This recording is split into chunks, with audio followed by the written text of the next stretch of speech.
Good morning, world, from a very rainy Siargao island.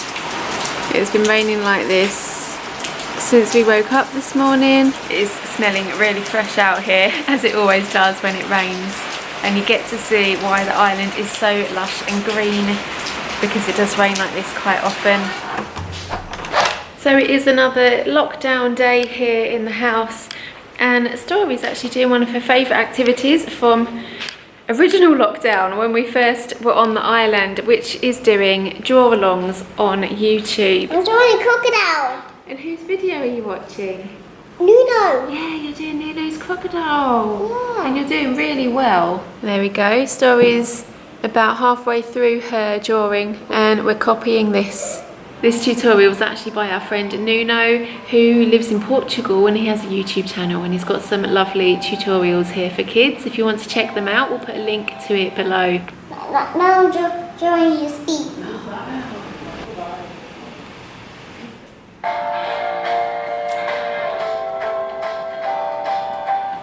These YouTube videos are really good because Story can now start and stop the videos by herself. So she can follow along and copy as the video goes along. Wow, look at that. That's a really good crocodile. Now I'm going to colour it in. Yeah? What colours are you going to do?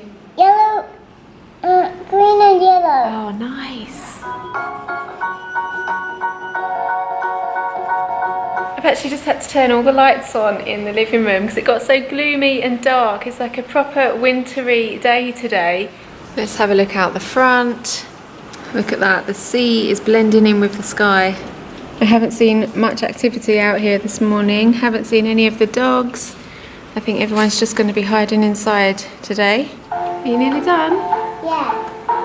But I need to do the smiley face now. Okay. Aww. Is it finished? Yeah. Yeah? Can we see? Yeah. Okay, so here's the finished Nuno one, and ta-da! Wow! Well done, Story! I'm going to ask Daddy. You're going to show Daddy? That is so good. Did you enjoy doing that? Yeah. Was it easy or was it hard to draw a crocodile? It made my hands hurt. Did it? Yeah. Too much colouring in? What do you think we should call this crocodile? Should we give him a name? Lizzie. Lizzie? Yeah. Okay, that's a good name. Daddy, you can come now. This is Nuno's and this is mine. You did it all by yourself? Yeah. That's really good. Yeah, now I'm going to do this. Yeah. Oh, like Nuno does it. Aww, that's so sweet. I love the green eyes. Oh, bye. Did she really do it all by herself? All by herself. Did I help you, Story? Or did you do it by yourself? I done it by myself. Exactly. Wow, high five. I know it's a bit small. Nice, perfect. So while Story finishes her drawings, we've just set out some glutinous rice here because we are going to try and make the Filipino traditional dish, champorado. Now it's a breakfast dish, and it's actually really simple and quick. So the first step for us is to get this rice cooked. We're pre-preparing that now. Sacha's already put the water in and it's being brought to the boil. We've laid out all the other ingredients here. We've got some cacao powder, some sugar, and then we're going to put this dish all together and see how it tastes. We're cooking champorado. Yes, we are. Sounds like shampoo. Hope it doesn't taste like shampoo though. It should be a bit nicer than shampoo. It's going to be tasty. It's going to be chocolatey. It's going to be coconutty. Are you looking forward to it? Yeah. I am. We've heard a lot about this. A few people have emailed and messaged us to tell us to try this. So that's what we're doing today. And who would like a fun fact about champorado? So I looked up the origin of the dish. And apparently the Filipino national hero Jose Rizal was actually the inventor of this breakfast meal. When he was a small boy, he spilt his hot chocolate over his breakfast, which was rice and dried salty fish, and mixed it all together and discovered a delicious new alternative. Yeah. So traditionally you're supposed to have this chocolate with rice and salted fish, but we're not going to do the fish because we're vegan. We're just going to have it as is, as the breakfast, as a sweet dish. You can also eat it with some warm pan de sal if you are having it as a breakfast to start your day. Yeah, and Story is just eating sugar out of a bowl. That's not a good start. I'm choosing to ignore.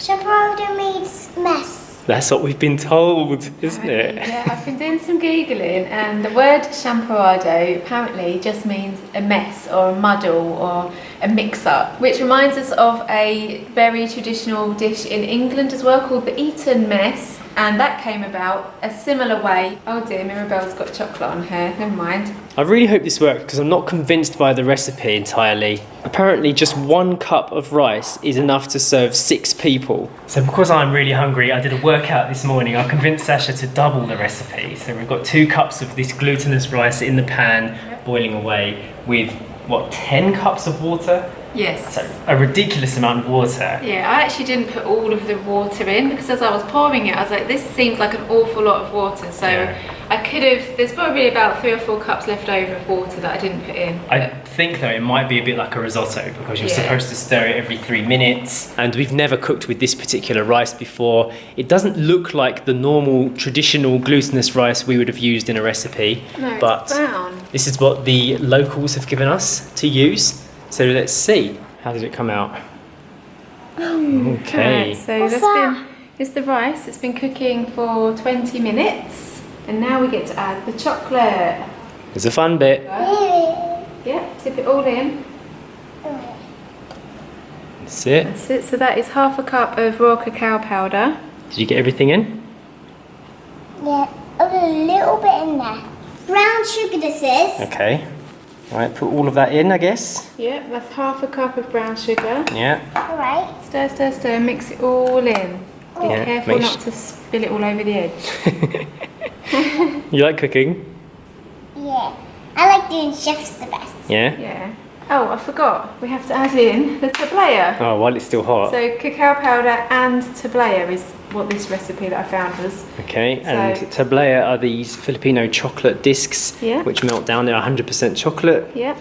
Unsweetened. Our last bag of tablea is going in. Yeah. Actually, it's the whole bag that we're going to use. Okay, let's make it nice and chocolatey. So pour those in. Oh, Story, are you okay? Yeah, I am. Okay, put it in the rice. We're going to eat that one. What happened to me? What happened to me too? It's a good thing they're not alive, eh? Can you get the next one? So, Hey, Hardy. let's get them all in. Right, we're going to tip them in and then we have to stir them. You can definitely see this rice is different. Look, it's created like a film that's gone around the edge here. Probably from the gluten in the rice. Let's get the powders under the rice first and then you can help with the mixing, okay? We've got to melt all the chocolate now. Mix through the What's sugar. What's Toppings. So toppings, coconut milk and cacao nibs. Yeah, I'll eat them. Yeah, it's all cooked. Sasha's just serving. Nom. You excited about it already? This is mine, so it's called Story. That's Dory's one, is it? That's actually the biggest one. Are you going to eat the biggest one? So the last step we have to do is serve it with some coconut milk. Today I'm just going to use the canned coconut milk. But if you've been watching the vlogs from this week, you'll see that we actually made our own homemade coconut milk the traditional Filipino way. Our neighbours next door taught us how to strip the coconut down with the knife, release the water and get the meat out using the traditional scraper, squeezing it into the bowl, everything. And that coconut milk was the best milk I've ever had. But it's raining like mad outside. I don't want to go around looking for coconuts right now, so just taking the convenient method at this moment. Ooh, nice, nice. You want to do your one? Yeah. How did it turn out? Like a V? You're doing the circle motion. Do you want more? Yeah. It's the final stage. We put everything on them. Yeah? Like milk, coconut, And? cacao nibs. Yeah. And we're all gonna eat them. We are. And There's- now we're gonna do some sea salt. Yeah, that's it. That's the last step The I was last looking little for. step is a sprinkle of sea salt on the top. Yeah. Dark chocolate and sea salt is a great combination, isn't it? Definitely is, but you don't want too much, No. otherwise it will ruin the flavours. This is the result, how it looks. Definitely one of those dishes that you want to eat before it gets too sticky. Here's a bit of expectation versus reality. Not too bad actually. Yeah. I do think that we probably should have added all the water to make it that consistency, but we're not far off. That looks like our one. That's Yeah. not so liquidy. That is true. That one's very liquidy. I guess it's just like porridge, it's how you choose to eat it. Some people like it runny. Very good. No? You didn't like that one? No, because there's fish in there. Oh yeah, some people have it with the There you fish. There you go. Well, that would be really weird, wouldn't it? This is it. This is the moment of truth. Taste test. Story's already digging in. How is it? What's the number out of 10? 10. 10 out of 10. Wow. I love it. It's really nice. Mmm. You know what? I think Filipino food is really underrated. The last time we came here on holiday, I didn't know anything about this. I thought that all that Filipinos had for breakfast was beef tapa, which was like a hard bit of beef with some egg, wasn't it? Rice. And some rice and pandesals maybe. I never heard about this. So I just had a nice little, tiny little salty kick as well, which was really good. It's so chocolatey, isn't it? It's delicious. I highly recommend making this, especially if you like porridge or oats in the morning. Wow. Really good. Actually, this is brilliant because the next time we go travelling around, if we can't find oats, you can find this is all the ingredients you get everywhere in the Philippines. But I've never seen this in a restaurant or anything like that, so maybe it's something that people make at home. That's what I'm saying. I feel like it's a bit underrated, it's a bit unknown. You didn't hear anything about this. We travelled here for 2 weeks in 2015. Nobody even mentioned it to us. No.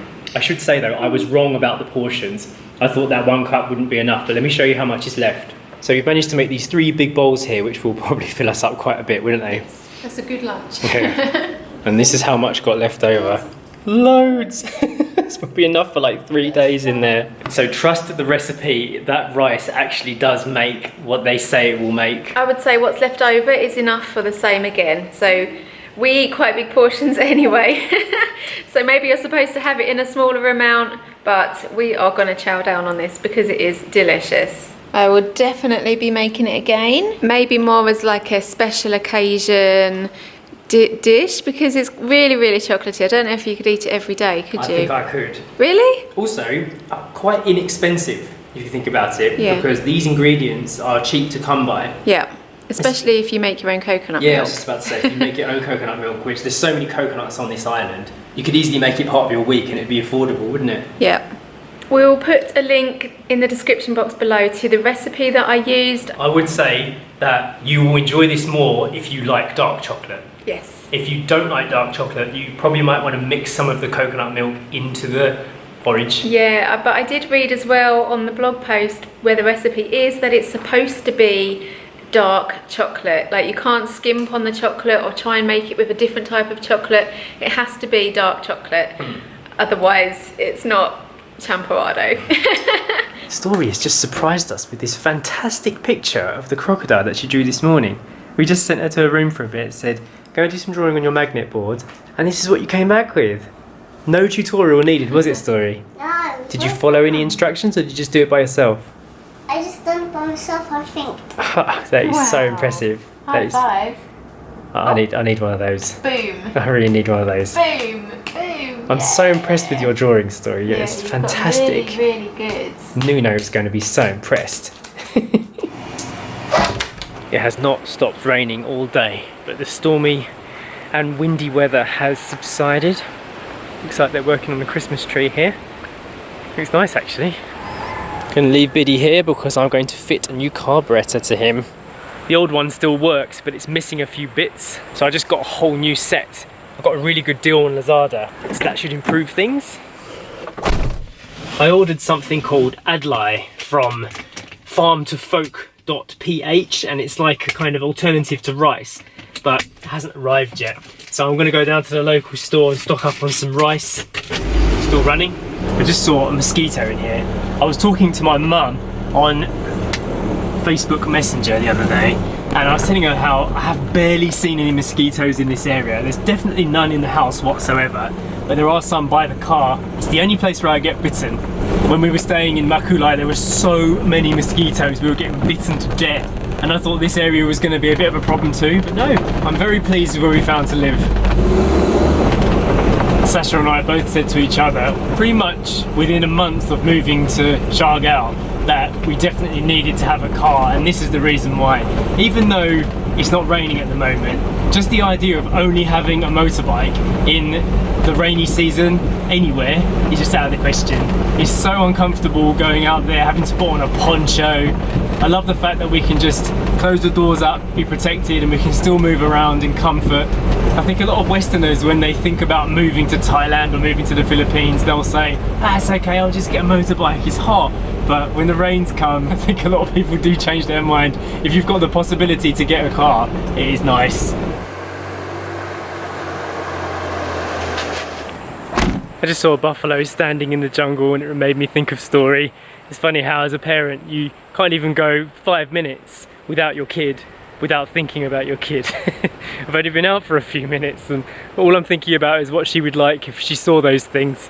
I'm sure many parents can relate.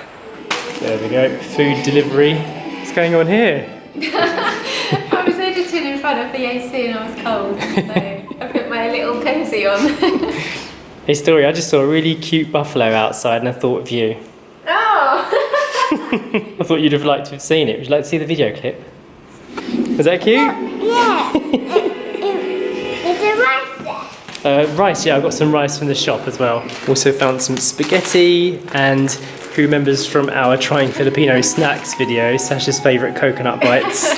Found them. This is the only product that we've re-bought since, isn't it? That's true. Definitely one of the best little things. Time for a snack. So I've made champorado level 2. I've added some peanut butter, some bananas, dried blueberries, a crunch of the coconut biscuit, walnuts, chia seeds. Very decadent. Looking forward to this. Check out that bowl of power. Whoa. Wow. I smoothie bowled it. I started working out the other day and I did another workout this morning and I looked at myself in the mirror and I'm feeling extremely skinny. I haven't been able to weigh myself yet. We've got a set of scales in the post. So I'm going to eat all of this and I'm going to start bulking up again. It is my goal. I want to get bigger again. I used to be a lot bigger than this and I want that back again. Time for today's shout-outs. Starting with a big happy birthday to Abby Zook. Now this message has come from your mummy Inde, daddy Francis and brother Aidan, and they say please stay sweet and a loving person and always keep singing and playing the guitar. You guys are in Ohio, USA, and hope you are having a lovely day. Happy birthday, Abby. And the next birthday shout out is going to Aisha Natalia. Isha, happy birthday to you, Isha. You are 8. And this shout out came from your Tito Nizar and Tita Maries. Hope you've had a lovely birthday, Isha. We will say hello to Siargao's little Moana when she wakes up tomorrow. And that is it for today's video. I hope you enjoyed it and we'll see you tomorrow. Bye. Bye.